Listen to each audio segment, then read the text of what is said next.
Narito tayo ngayon upang matunghayan ang napakainit, nagbabaga at talaga namang usap-usapan at maraming pinaka-inaabangan na issue ni Ate Erica.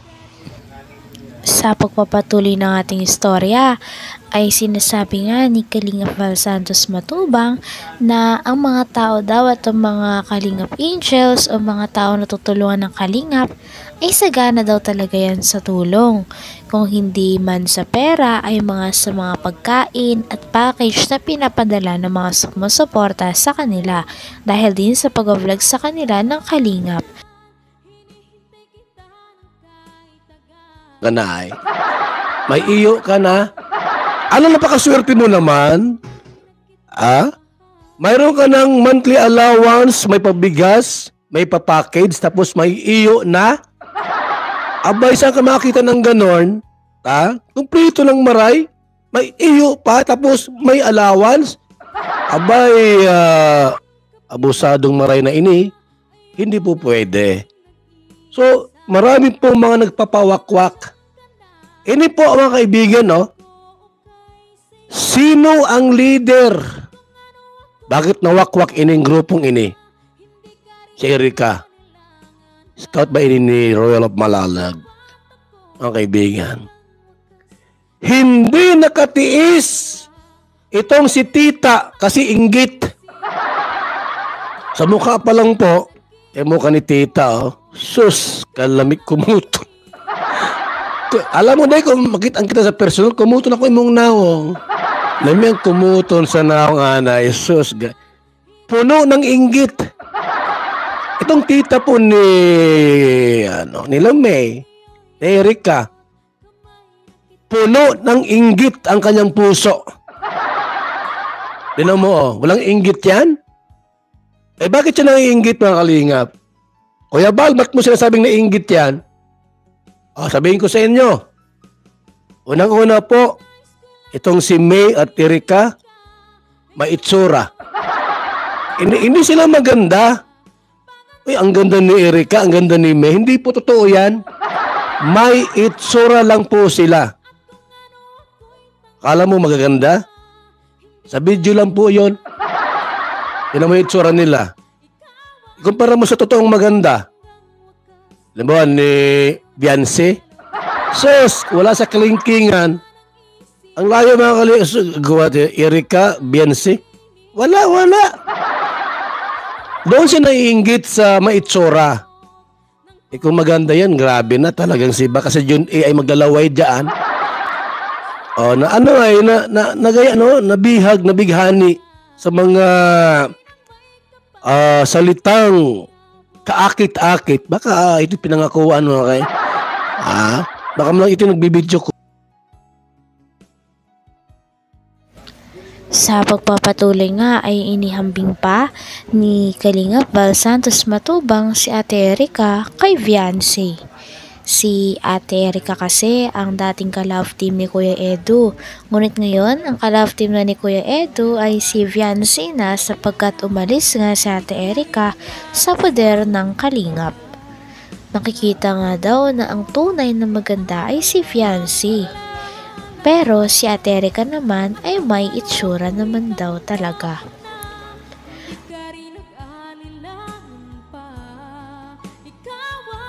Baka ito pinangakuan mo kay. Baka mo lang ito nagbibidyo call baga. Hindi mo alam nagbibidyo call ini. Nabighani baga si John A. Yung pirang pinagkatiwala kay Kalingap Rab na kalahating milyon. Binawi. Kung ikaw ay totoong tao, baka bading ka, John A. Hindi ko ito kilala ay. Baka hindi kumukha ni Sangkay. Baka ba din ito mga Kalingap, no? Ito si John A. Binawi po yung 500,000. Walang isang salita. Walang word of honor. John A, bayot ka ba? O sa akin mo ginawa yan? At halimbawa ay, Kuya Bal, ito yung yung kalahating milyon sa pabahay ni Erica. Hindi mo na mababawi sa akin yan. Bakit po? Re-resibuhan kita ng foundation. Nakaisampal kong resibo sa mukha mo, Jun eh.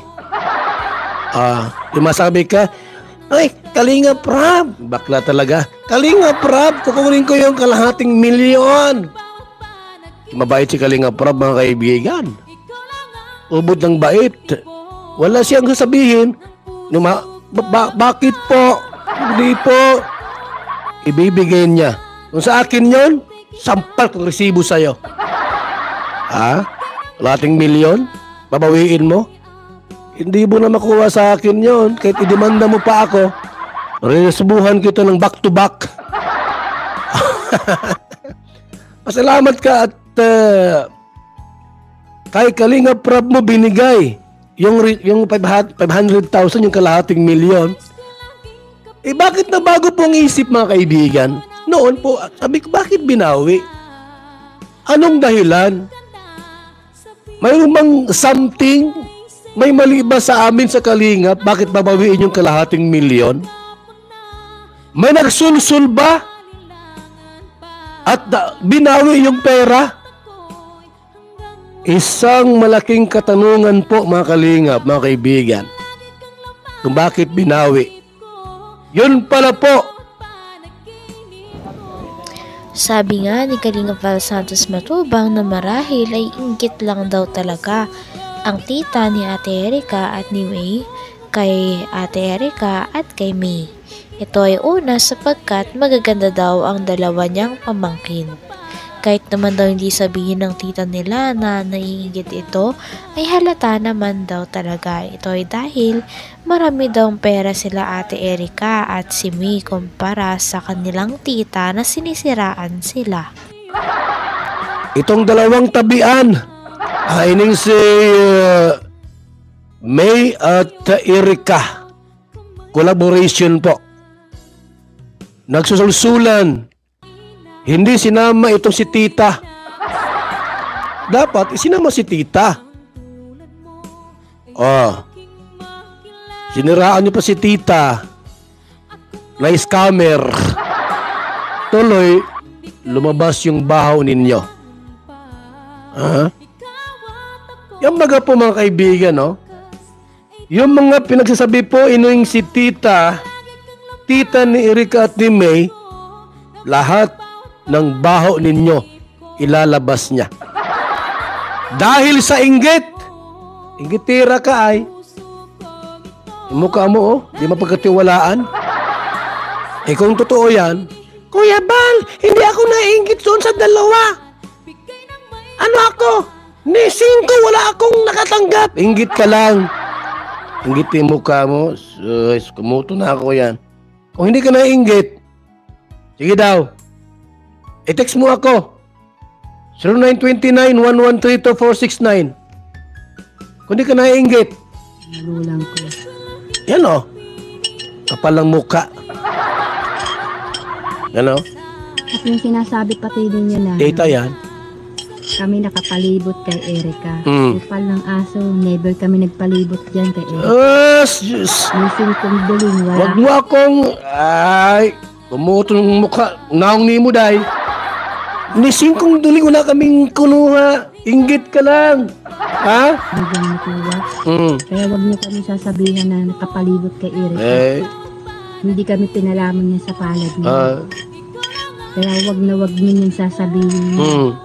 Dahil umpisa pa nang makuha si Erica na ma-vlog yan si Erica, sama-sama kami dito. Sino ang nagagastos ng gastusin sa bahay? Sino ang nagpapakain sa kanila nung wala pa sila? Sino? Ikaw? Kaya huwag kayo magawa-gawa ng buwang na. dada ng dada na wala namang kayong mga alam. Wala nang alam? Ha? Naninimot kayo ng mga balita na mali-mali. Sino? Yung... Mga sinungaling. Hanggang dito na lamang muna ang ating napakainit, nagbabaga, pinakainaabangan at usap-usapan na latest issue ni Ate Erica. Maraming salamat sa inyong panonood. Hanggang sa muli. Bye!